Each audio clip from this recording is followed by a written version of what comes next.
This is a Viber exchange with a guy who is director of a company for forensic investigation or examining or everything that's related to forensics. So this company is called Center for Forensic Examination, right? And I contacted them, I think, almost 2 years ago on the death, suspicious death of my grandfather. He was later it was proven that he was murdered because even international institutions trying to cover up everything. So,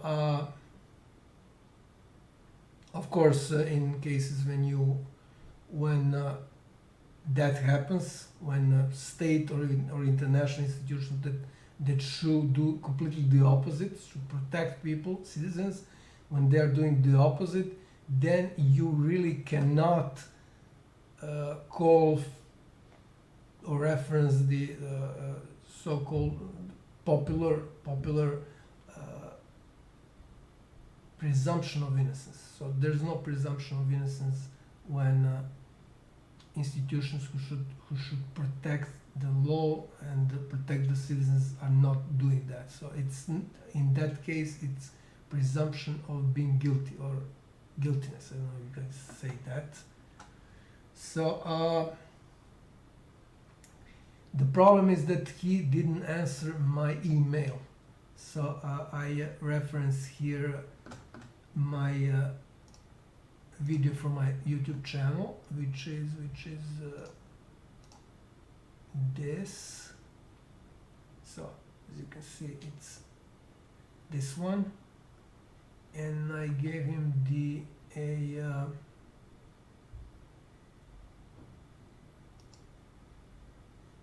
think that he also had the time reference, so I think it's 5 minutes or something, where where he can see his address that they actually sent him an email. So the problem was that he didn't answer my email, while on the other hand,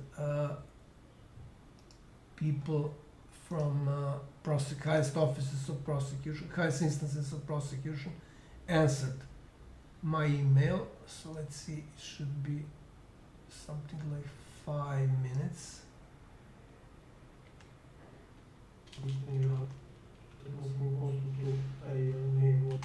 Yeah, it's it should be here. So this is my YouTube channel.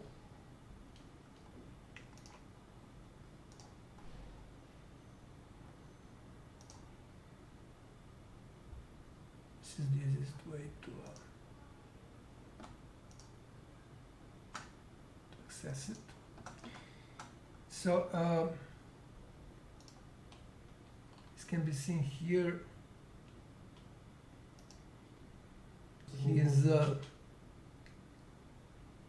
His address is in one of those addresses, and what's also important is that this is a address that is response of prosecution of appeals in Belgrade, one of the highest instances of prosecution.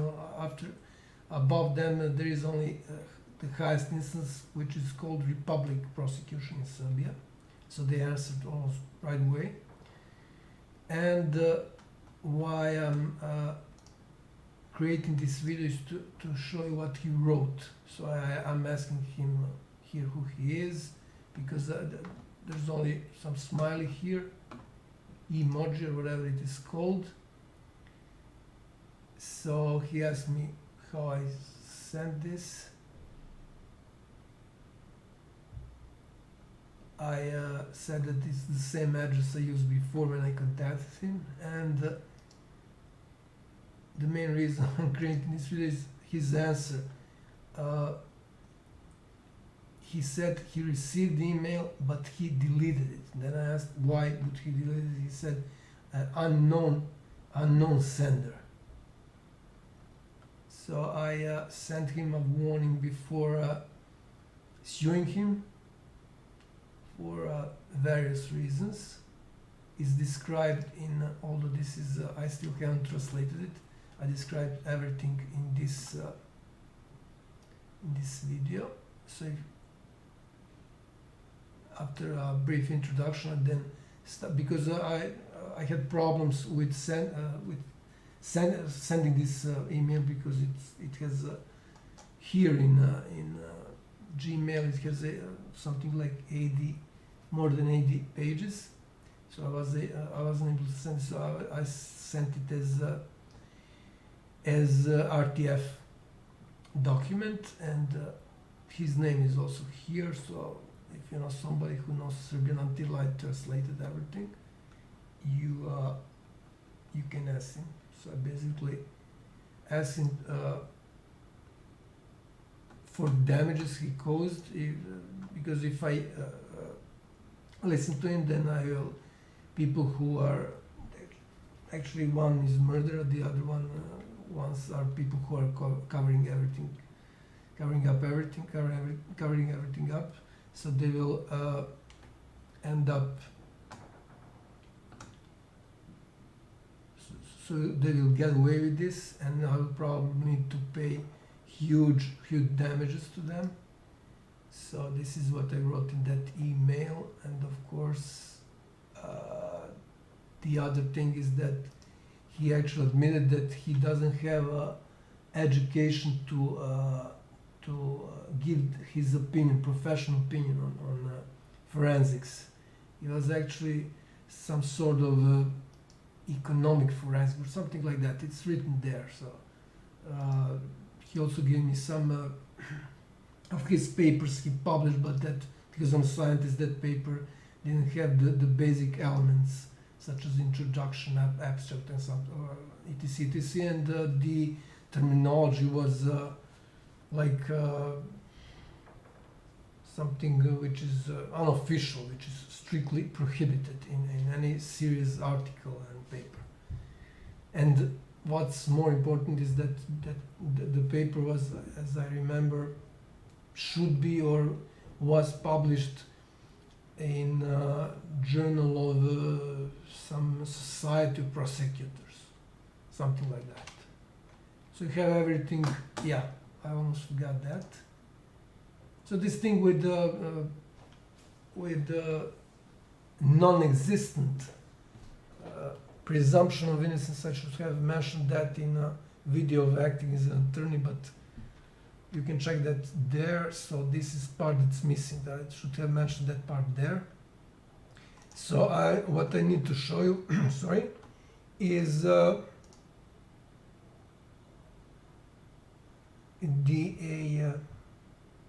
folder containing our exchange, email exchange. This is the one. So Center for Forensic Investigations. And these are all emails we exchanged. Let me see, what was the date? The date was April 26th of April 2019. No, actually that was not that. It was somebody else. Yeah, I was referring to some. I was asking some question that that company that producing the equipment for forensics,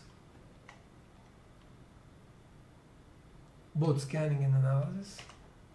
So let me see, what was the date?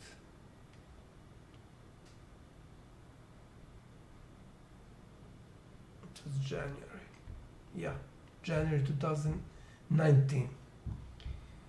That was when we started our exchange.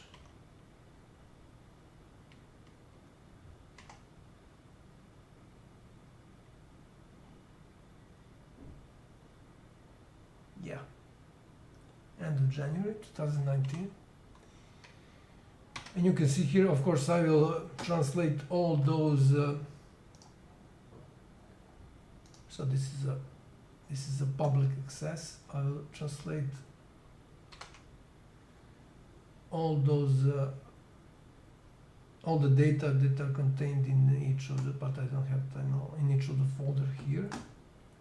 But for now it's in Serbian. Of course, I explained a lot in my videos on my channel, so you can check that there.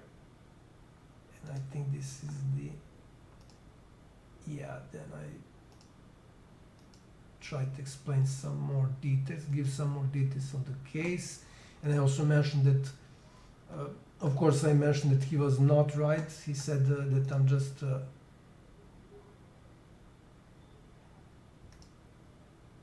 that my statements don't have any sort of proof or baseless. And then I